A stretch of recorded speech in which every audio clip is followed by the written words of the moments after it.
सोनभद्र के एक दिवसीय दौरे पर पहुंचे केंद्रीय पेट्रोलियम एवं प्राकृतिक गैस मंत्री हरदीप सिंह पुरी ने विकास कार्यों की समीक्षा के साथ केंद्र सरकार के 12 वर्षों की उपलब्धियों को जनता के सामने रखा। उन्होंने कहा कि भारत आज दुनिया की प्रमुख अर्थव्यवस्थाओं में शामिल हो चुका है और आकांक्षी जिलों में विकास की गति तेज हुई है।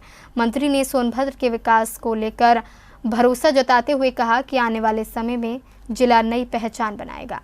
केंद्रीय पेट्रोलियम एवं प्राकृतिक गैस मंत्री हरदीप सिंह पुरी शनिवार को एक दिवसीय दौरे पर सोनभद्र पहुंचे। जिले में भाजपा पदाधिकारियों, जनप्रतिनिधियों और प्रशासनिक अधिकारियों ने उनका स्वागत किया। दौरे के दौरान केंद्रीय मंत्री ने सर्किट हाउस में पार्टी कार्यकर्ताओं और पदाधिकारियों के साथ बैठक की तथा पंचायत रिसोर्ट सेंटर में आयोजित कार्यक्रम में हिस्सा लेकर विभिन्न विकास कार्यों की समीक्षा की। अरे मेरे भाई मैं यहाँ पे भारत सरकार की डबल इंजन सरकार के 12 साल पूरे हुए, उसके दौरान जो विकास का कार्य हुआ उसके बारे आपके साथ चर्चा करने आया हूं। और मैं समझता हूं कि बहुत अच्छा होगा कि हम जितना थोड़ा समय हमारे पास है उसमें कुछ मैं आपके सामने आंकड़े रखूं। माननीय प्रधानमंत्री जी ने जब 2014 में दायित्व संभाला था उस समय हमारी जो अर्थव्यवस्था थी आज से आधी थी। विश्व भर में हमारे 10वें या 11वें स्थान पे थे हम। वहां से करते करते आज हम $4 ट्रिलियन की इकोनॉमी हो गए।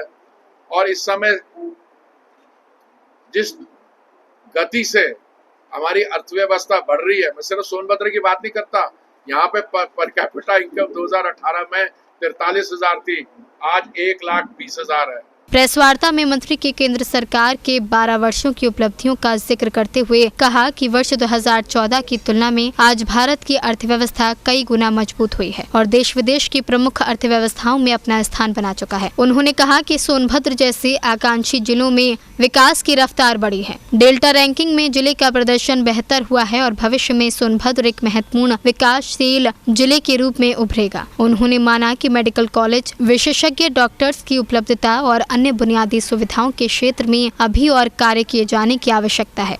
पर कैपिटा इनकम सोनभद्र की ये बैकवर्ड डिस्ट्रिक्ट माना जाता था और एस्पिरेशनल डिस्ट्रिक्ट में से था। 112 जो नीति आयोग ने एस्पिरेशनल डिस्ट्रिक्ट की लिस्ट बनाई उसमें सोनभद्र का नंबर नीचे आता था। आज डीएम साहब मेरे को बता रहे थे कि जो क्या रैंकिंग की बात है, डेल्टा रैंकिंग में 1 नंबर पे आ गया जो हमने रिव्यू किया। हाँ, काम अभी भी बाकी है। देखिए, आप मेडिकल कॉलेज बनवा लीजिए, आप अस्पताल बनवा लीजिए, पर आपको मेडिकल कॉलेज में पढ़ाने वालों को भी लाना होगा, अस्पताल में डॉक्टरों को भी लाना होगा। अगर वहां 50% वैकेंसी हुई तो ये काम हो रहा है। मेरा ये कहना नहीं है कि सारा काम एकदम हो गया, नहीं, पर जिस गति से काम हो रहा है मुझे पूरा विश्वास है कि सोनभद्र सिर्फ एस्पिरेशनल डिस्ट्रिक्ट नहीं, अब मैं समझता हूँ कुछ ही समय की बात है, इसको एक मॉडल डिस्ट्रिक्ट माना जाएगा।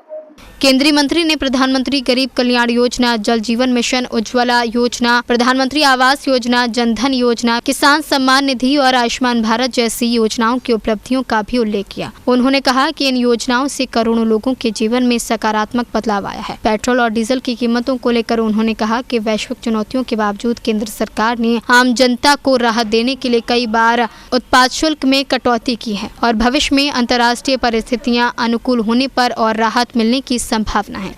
सी न्यूज़ के लिए सोनभद्र से कन्हैया लाल की रिपोर्ट।